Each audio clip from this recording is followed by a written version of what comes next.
All right, welcome back to 10 Away, the podcast where two brothers talk about NASCAR. Although this week you're only getting one of those brothers, which is me, Owen. Some people call me the brother with the better genes. I don't say that. I only kind of repeat what I hear in the rumor mill. Um, but is it true? Up to you. But Blake's out this week. He's got some busy family life going on. That's really it. Texted me to do the podcast solo this week, so here we are. But unfortunately, I had an intro plan for the both of us, and we're just gonna kind of do my side of it. So I'm stealing this from NASCAR social medias. Let's build an ideal NASCAR video game. My favorite NASCAR video game would be NASCAR '05 or '06, one of those. I loved those, the career modes, how deep you can go. Just it was really, really fun. Loved them. Um, but if I had to pick one, I'd probably go NASCAR '05. What driver would I put on the cover? If I had to go modern day, we're gonna go with Kyle Larson. I feel like the way NASCAR represents him, markets him, it seems the natural to put on a cover. Yes, he is. Yeah, he's my favorite driver. But so I would love it, but like it just kind of makes sense to me that we would put him on there. I would also argue that like put the previous year's winner on there. I think that would be, a fine idea. Like make that a prize. It's not something to race for, but like it's cool. Although probably would have been weird when Jimmy won five in a row if we're going to do that credential. But yeah, I just, something of that formula. If I could pick any driver, a safe pick is always Jeff Gordon. No subtle hint for the background behind me if you're watching. But yeah, Jeff Gordon, Dale Sr., Dale Jr., Tony Stewart, like those drivers that are so nationally, internationally known from the NASCAR world, Richard Petty being another one of those. Um, yeah, would never hurt to put those on there. Always a safe pick. If I picked one of those, I would do Jeff Gordon. Again, look at my background. Um, what features would I bring back for this perfect NASCAR video game? I would bring back the career mode from NASCAR 2005. I loved it. My goodness, do I think about it sometimes and go, I just wish I could price my merch so high. Uh, but I thought that was really cool. Also, bring back custom like tracks that they built. There was a couple of like really interesting tracks that they like. There was that like I want to say New York track. I don't know. There's just like some very interesting like tracks. Oh, they also did. I think in 2003 they did like the half or the Daytona Beach track where it was like half asphalt, half dirt. Bring that like just bring those fun things back. Uh, if I had to pick one though, career mode from NASCAR 2005. Bring back that structure. I think that would be so awesome. What features would I add? I'm going to start with the weirdest one that I like. I want to be able to drive like the actual semi, the race hauler. I don't know why. Don't ask me why. I don't know what it would add to the game. I just really like those kind of open world games at your own pace kind of deal. I like that for some reason. I like that idea. I've loved it for a while. And then the other feature I would like to see would be like bring in a decades like feature where you can race any decade of NASCAR that you would want or any generation that you would want. I think that'd be really cool with like the actual roster that fits that decade would be really cool as well. Um, that would be really cool.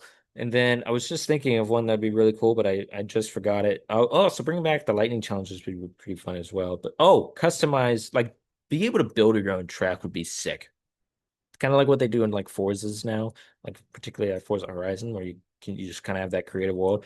I think it would be sick to be able to build your own track. That would be awesome. But if I had to pick one, having just said that, this is really high on my list. But if I had to pick one feature to add, probably would be the decades, because overall I think that would be really fun. Also, decades in the versions of track would be really cool. Don't know how that would work, but I think it would be cool. And let's wrap this intro up with picking a song to put in the NASCAR video game. I'm a sucker for Magic Carpet Ride by Steppenwolf when it comes to NASCAR games. I will listen to it as I play NASCAR games. I used to play Heat 5 or whatever, and I would just put that on the Xbox. Um, I do have like a whole list for like NASCAR songs. It's called Dale, but it's like mainly become like songs I would put in NASCAR. Um, Another like band I would put in there, just they have a good catalog for these kind of games, is Black Keys. They're on the Forza playlist at times. And they just fit their music fits really well with these kind of games. So picking one song though, in the tradition of picking one, I'm going with Magic Carburetor. I'd put that song on loop as I in my like lobby. So Uh, yeah, but let's jump into the weekend, shall we?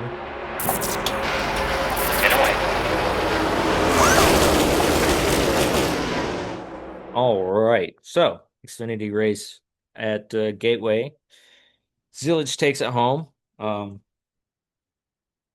this kid can't be stopped, nor can the 88 car. It's such an interesting stats for that team this year, which stats in the way of like how many cars has the 88 won, which I think is like nine or something now. How many races has Zillage won? I think it's like seven.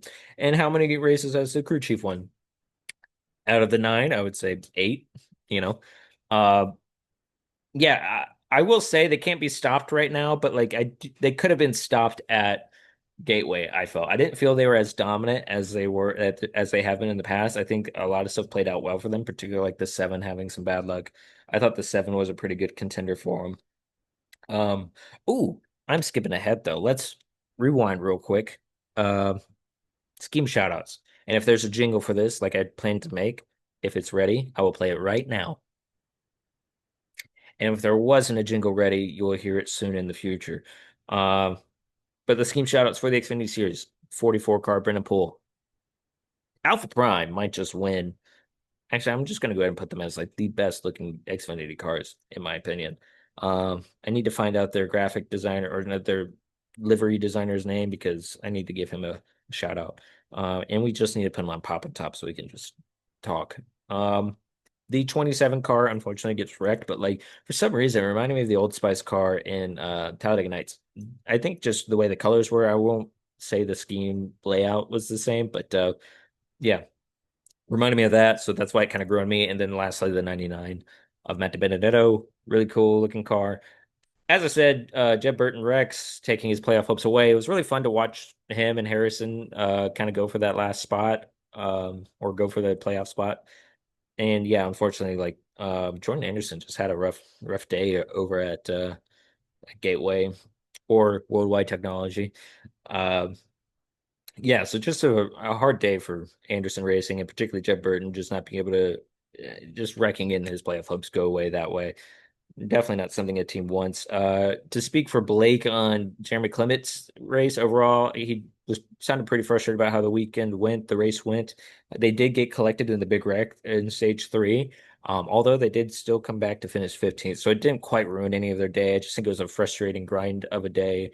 Um, and yeah, he just sounded pretty frustrated about it. But as I said, that big wreck in stage three takes out the seven, takes out the 41, the double zeros involved, the 48 pretty much was done, and like the 39. So a lot of like bigger contenders in that way. The 26 was also involved, but I'm pretty sure it was just an innocent spin. The 54 was involved. But yeah, just unfortunate for a lot of them. As I did say, the seven seemed to be a competitor for the lead if he ever got back up there.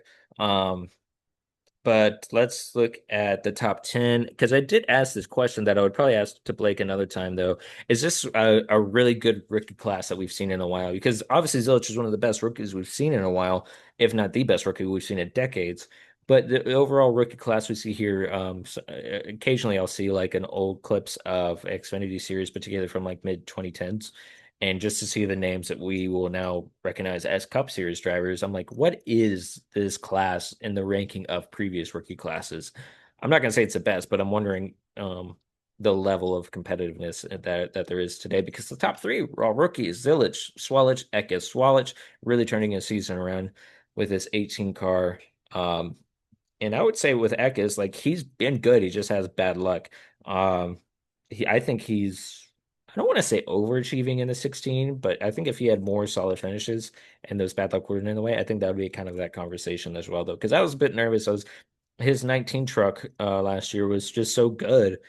I'm like, okay, well, this translate because we do see that sometimes they'll be really good in trucks, but it just doesn't quite translate to Xfinity and even up to Cup. And some people just stay in the trucks, which is fine. But I just kind of Christian Eckes is. I wonder if he's can be considered underrated in the Xfinity series, given his equipment versus his bad luck versus now it seems like they're starting to put the races all together.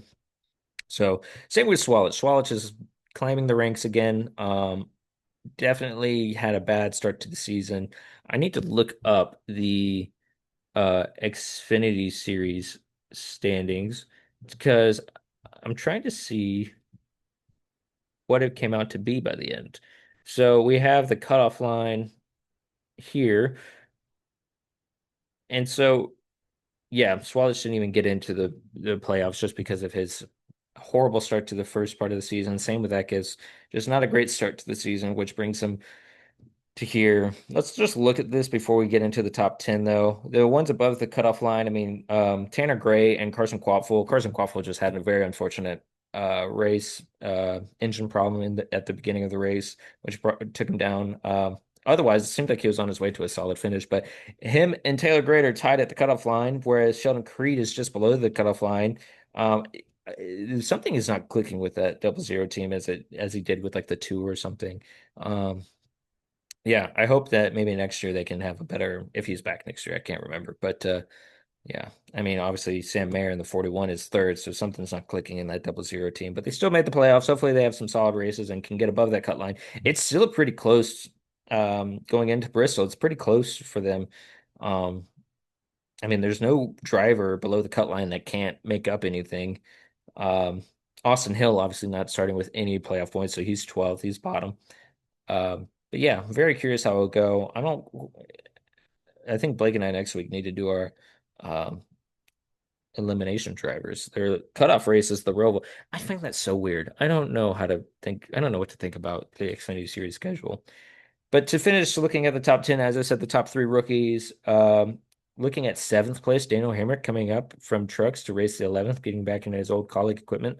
Um, yeah, bringing it home after qualifying 17th, it kind of okay, not really that great of qualifying.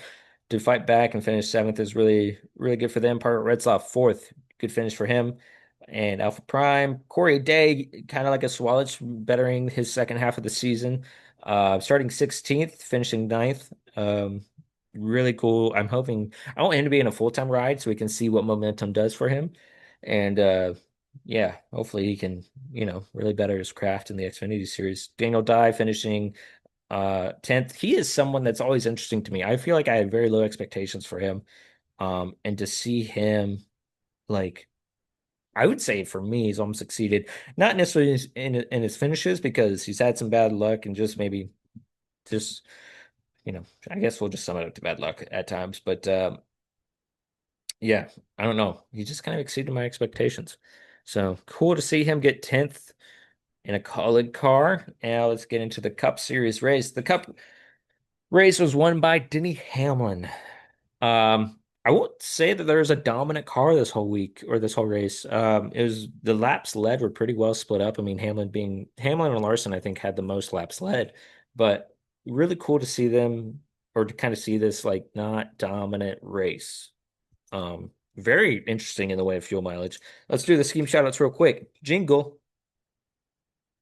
Maybe there wasn't. I don't know. The 99 car looked better on track than it did in this graphic for me. The waffle look, I was kind of like iffy about it when I saw the graphic, but then yeah, on the track it looked really good. 24 car, love that scheme. They've run it several times before, but yeah, just like it. I'm a sucker for that kind of look. The 45 car, another Jordan car that looked just really cool. All these Jordan cars just knocking it out of the park for me. Um, yeah, never gonna get tired of seeing them. They need to change out that casino car though. My goodness, I hate that look. So. Let's get into the day, though. Another bad day for the 21 team. I don't know what it was with these Cinder cars going after Penske cars, but Elliott at least ended the 21 cars day. But I feel bad for Barry. I feel like for a lot of people, he kind of overachieved in winning his way into the playoffs. Especially at a track like Vegas, a track that we would see like a normal mile and a half or mile and a half driver win. And but for him to get all the way to the playoffs was cool. I think he was on my elimination, but I was hoping he would be eliminated, giving it a good fight through every race. I mean, even last week he didn't even complete one lap, well, he did, sorry, but like lap one, turn two, Rex, came back like 160 laps down or something like that. I don't even know. This week ran for a little bit and then yeah, just I think he spun twice, and yeah, the second time just ruined it for him. But sucks for them. Uh, have something kind of fun for them though coming up. But bad restart for the 23 or later in the race kind of ultimately hurt the fives car race. I kind of just noted that because it was a very interesting thing. I think that was the moment that kind of killed the overall race for the five. The way pit strategy was working out, it really just kept shuffling everything up. And I feel like the five car never really bounced back. And I'm only noting this is because the five team looked genuinely good this week. They were genuinely fast. I mean, Larson was coming into the pits saying, like, I don't know what I really need. This car is just really good. And it was so refreshing, especially, I mean, I said earlier, he is my favorite driver right now. Him and Elliott are like my favorite drivers, but like, just I think from that fan perspective, anybody that's a Larson fan with me can feel a bit refreshed that they brought the speed. Unfortunately, the race didn't play out the way they did. It did when that 23 had that bad restart. I think Bell was the one that hit him and it knocked that like flap on the diffuser, rear diffuser, and they had to do two stops for it and just never really recovered. Came back to finish 12th. Um, could have definitely had a better race than what it showed. Um, and yeah, he didn't go throughout the race without any controversy to talk about him. Spinning Blaney, just a huge misjudgment. A really like I wouldn't say uncharacteristic misjudgment for Larson, but like yeah, an unfortunate misjudgment, especially for someone like Blaney who hasn't had the most lucky seasons. Just kind of gets clipped again. And I heard that like the five didn't even say anything over the radio. Was kind of disappointed to hear that like if it was a mistake, just say sorry and have like Tyler Mon, Tyler, friend of the show, go say. So I'm not quite sure what happened there. Maybe we can talk to Tyler about it at some point. But yeah, I'm not sure. Um, but quite interesting. Uh, Overall, I'm going to talk about the race overall. I don't look forward to Gateway. I might have said this before. I don't look forward to this track because it can be kind of boring. It can just be one that just lap after lap. The first part of this race was so interesting. We had quite a bit of cautions that really shuffled a lot of the strategy as it set up. I mean, Hamlin didn't really come back till later. He just was kept just kind of got backed by traffic for a while. Um, but yeah, like people like Christopher Bell, Kyle Larson. The nine had a pretty good day, but yeah, the nine and the five and the 20 were two cars that if you were to watch them, just they carved their way through traffic pretty well. And I would say the 20 at one point was the best car on the track. I mean, he was flying through the traffic, and the five was not far behind him as well. So it was interesting, and from that perspective, the strategy part of the race definitely got shuffled up, like I said, and it was just kind of relieving to see a race that was pretty even in a lot of ways. There wasn't one driver that ran away with it or one team. I mean, you could argue that Gibbs ran away with it, but what I really took away from this was we saw several teams have speed on a flat oval. And so I'm curious to see what Hampshire is, but like this flat oval, particularly New Hampshire or Loudon, kind of give us a glimpse at Phoenix. And so I'm interested to see what Phoenix will be like because if there's a Penske car there, it just seems like a Penske car will win. But to see the five have that kind of speed, the nine have some speed, finish. I mean, the highest finishing Penske car was fourth, and that was Ryan Blaney. I mean, Joe Logano was finished fifth, so there is something to be said about that. But to see these drivers kind of take on the Penske cars in that way and a track that they've been really good at was pretty encouraging for Phoenix. But I will say, you get Hamlin to Phoenix, you get Briscoe to Phoenix, you get a JGR to Phoenix. Uh, I'm going to put in a JGR car's hands still. Hendrick and just Chevy in general at these kind of tracks, I'm not terribly confident in them. So to look at more playoff drivers, though, SVG did not have the race he needed to have, and he is now below the cut line. Let's see if I can pull it up real quick. How far is he down? He is 15 below. So yeah, really in a hole for him, and he did not have a great finish at Bristol. So I did not put him to be eliminated. I thought his worst race was going to be Bristol, but he's had two unfortunate races back to back, and he is now below the cut line. And if I had to rearrange my eliminations, I'm putting him there because he's got to have a good race at Bristol, and I just don't know if it's there yet, if he's there at Bristol. So we'll see though. He's a great driver overall. So, and he only gets better is something I would say. But Bowman is another one. Did not have another good race. It seemed like he almost turned his day around, but ultimately didn't. Just speeding penalties got him.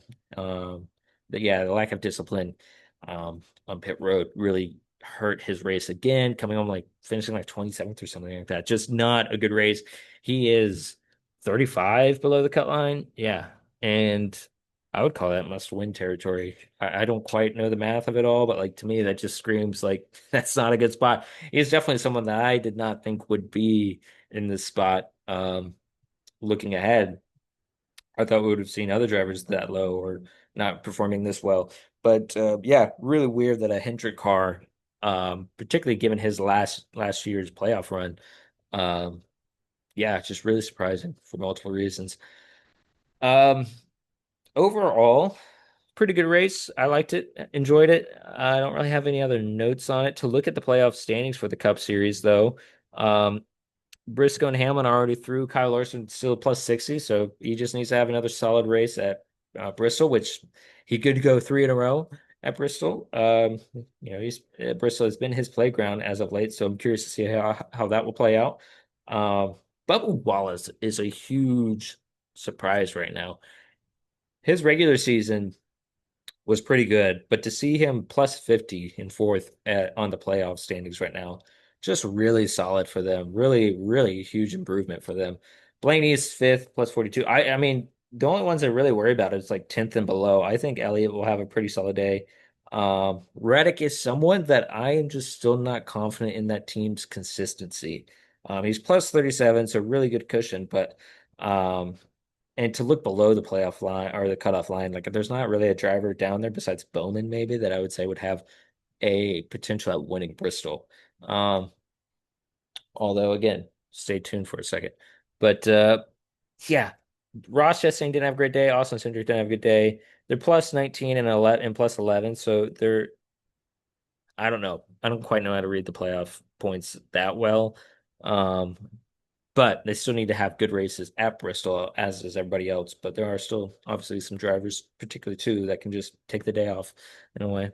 Um, yeah, but to look at the top 10, Briscoe is he's so consistent now. Chase Elliott, though, probably the most surprising driver for me, particularly because like he's improved really well and he improved throughout the race very well and kept his position. I feel like there's a lot of other people that were on that same strategy and didn't hold it.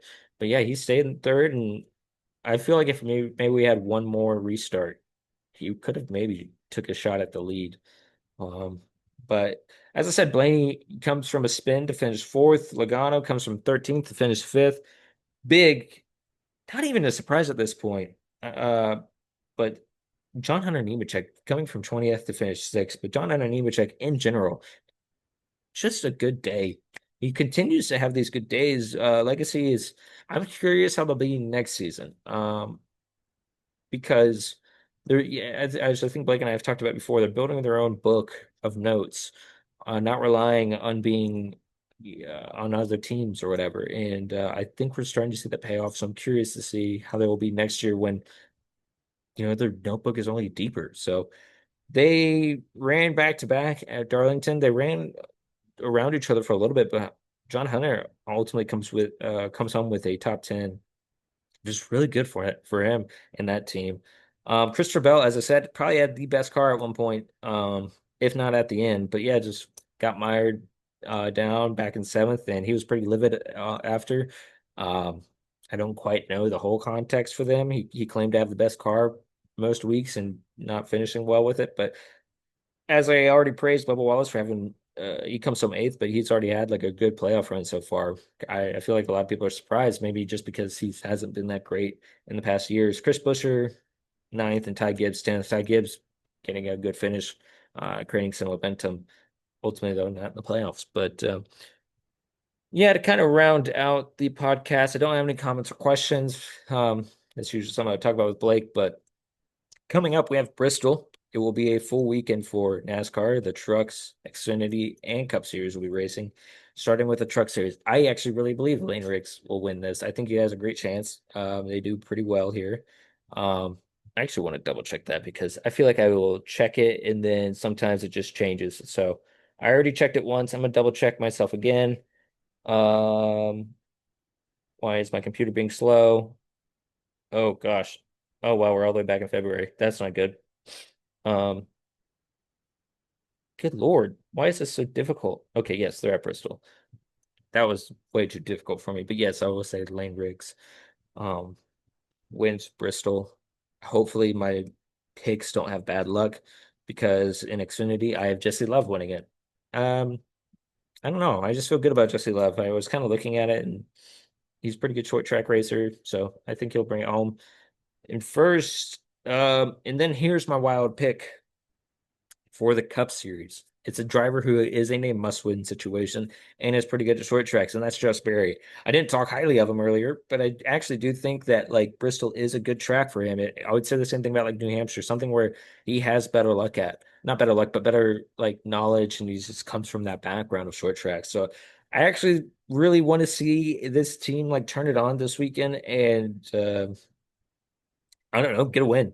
I think that would be such a fun story to watch, um, and to see come out on top. But my wild card pick would be Larson. It sounds weird to say a wild card pick. That's a team I'm not terribly as they are my favorite, but like their weird momentum lately. If he had a lot more momentum, I'd be like, he's going for three at Bristol. But I think he'll have a solid race, absolutely. But do I think he'll win? I'm not sure, but he'll be my wild card pick this week, even though it feels kind of reversed. But thank you for listening. Definitely a shorter podcast. We always need those sometimes, but Blake will be back next week, hopefully. Um, yeah, if you haven't listened to the previous episodes, go back, particularly with Papa Top, go take a listen. Our last week's wasn't as um, light as it usually is. It was a bit more serious in the way of mental health, and I think it was really good. So go take a listen to that. And we have a two-parter that series that we did before that with Tyler Mon, Kyle Larson Spotter. If you're interested in listening to that, go take a listen. But overall, Pop and Tops are not weekly bound on recaps, so unless we talk to Lane Riggs after he wins. But yeah, go take a listen to them. They're fun listens. Thank you for listening today. Come back next week when we talk about Get Bristol. away. 5,